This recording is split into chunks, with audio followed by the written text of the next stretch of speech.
Hey there, everybody, and welcome back to Live with the Times. Grateful to be here, grateful for all of you.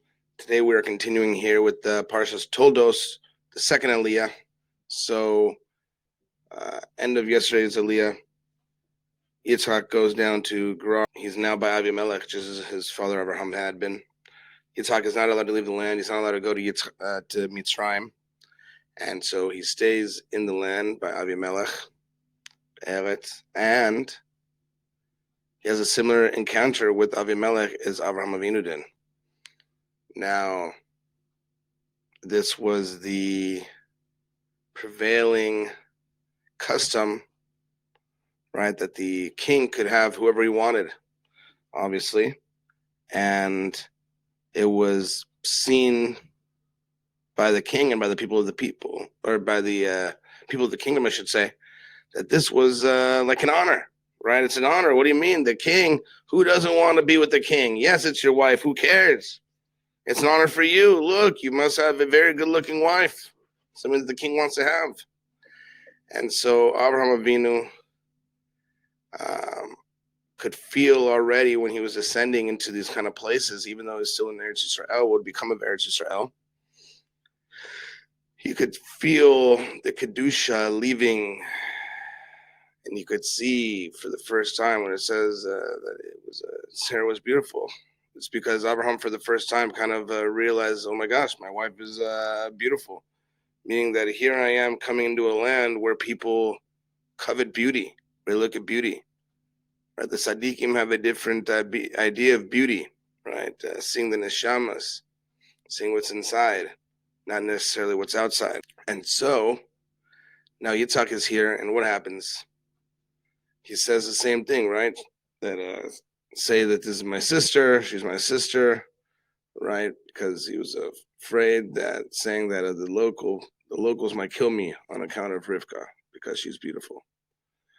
Tov merehi, she is a gorgeous person to look at. She's good to look at. And so some time had passed already that they're there. Avimelech looking out of the window.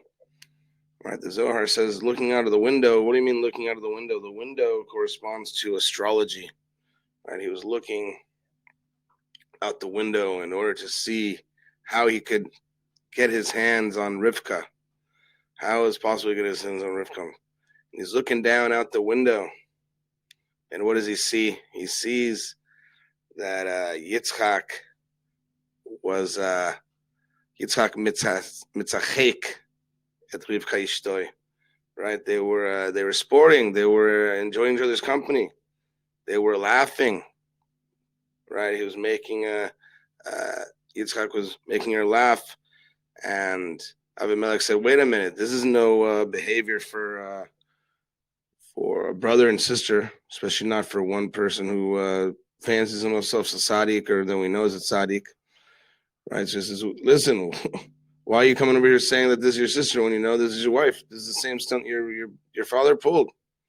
And he says, because I knew that I would lose my life on account of her.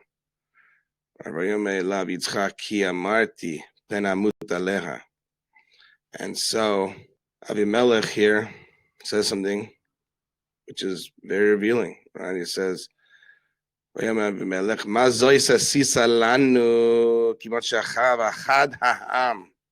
את אשתך, והביסה עליך אשם. What is this you've done to us? Listen, one of the men, Achad Ha'am, maybe a person out there was gonna lay with Rivka. You ever think about that? You're just coming out here saying all these fables. You never thought about maybe that there would be a person that would take this seriously and maybe go and sleep with Rivka. Right, and then Avimelech, it says that this was actually the reason why he actually held back was because he had been rebuked already before by Kadosh Baruch Hu with Avimelech. So he had already been trained, so to speak, on how to not put his hand on the fire. And so, what does this come here to teach us? Right, and then at the very end, right, it says that Vayizra Yitzchak be'eretz hahi Vayimsa bashaneh hahi mea she'arim vayivachehu. The Yitzhak, the Israel, he sowed in that land and reaped 100-fold that same year that Hashem blessed him. Very interesting. What we can get from here? So many times I try and bring in again, right? It's so easy for us to look at ourselves as a tzaddik. That's what we want to do, right? We want to look at ourselves as Yitzhak. We want to look at ourselves as Yaakov. We want to look at ourselves as Abraham Avinu, and we should see the positive selves. But you see that a lot of times we are just looking in the Torah and just disregarding completely other people, like Avimelech. Like, yeah, what are you doing? Of course, you shouldn't be sleeping with people's wives. And this should be obvious to us. But there's something deep here that Avimelech does here that we can learn from. And what is that? Right? He says that Achad Ha'am, it's possible that, I don't know, a person, somebody from the people would want to sleep with Rivka. And they would do this. What is he actually saying? He's saying, listen, I wanted to sleep with Rivka. I want to sleep with Rivka. And you do this thing, right? I had to go and look in the stars, astrology, and find out that what was going on over here. And this is a lesson in human nature.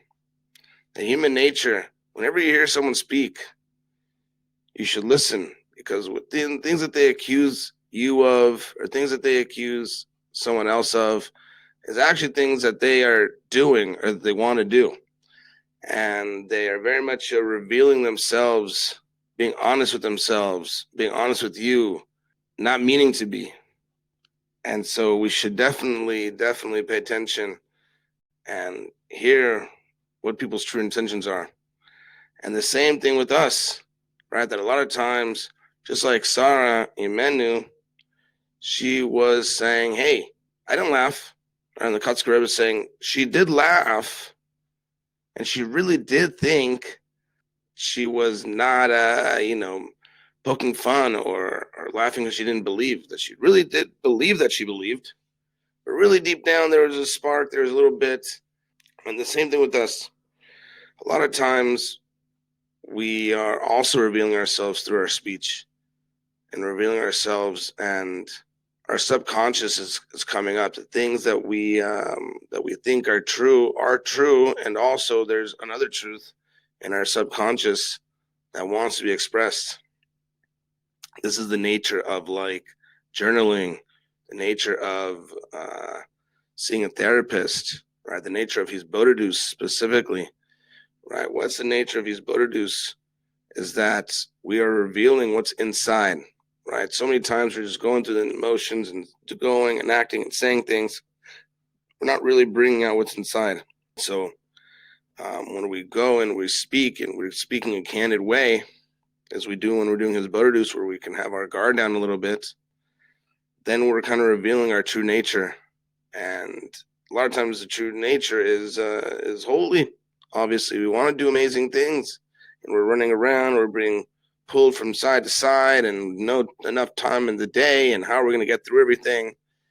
And that moment of his Bodadus allows us to enter into another realm and to reveal ourselves in a higher elevation, right? So this is a lesson from Avimelech, right? And at the end there, they say, right, the Torah says that at this year, that Yitzhak sowed a lot and he reaped a lot, 100-fold of what he was supposed to do, that Hashem blessed him. We wonder why it was. And not only was it about Yitzhak revealing himself to himself, but also Shalom Ba'ayis, right? Shalom Ba'ayis with Rivka. It says here that Mitzchazek, that they were enjoying each other's company, right? Flirting, laughing, and just being fun, right? And I think that this is something that we I don't have an issue with this, but I think we hear that, after a while the spark is gone, and what was once there when we were younger, and we used to go on dates and we used to enjoy each other's company, that it's not so much anymore, and we just get into a rut and blah blah blah. And Hashem is saying here, right, that not only are we revealing ourselves and we should listen to others what they're revealing, but also we should enjoy our spouse's company. And when we give Shalom Ba'ayis, when we have Shalom Ba'ayis, then Hashem is blessing us, right? That there's no better vessel in the world, no better kli in the world for receiving the bracha, for receiving shefa, than Shalom. And there's no better vessel than Shalom Ba'ayis. This is the main thing that we need to work on and harness and continue to work on. And this is the really, really, really one of the main tests. And a person who has any inkling, little push towards wanting to be successful in this has to work on it all the time. And even if a person's not married, has to work on it before they're married and to pray that they should be able to be successful in this and to work on themselves so that when they meet their person, they're going to be on the right wavelength.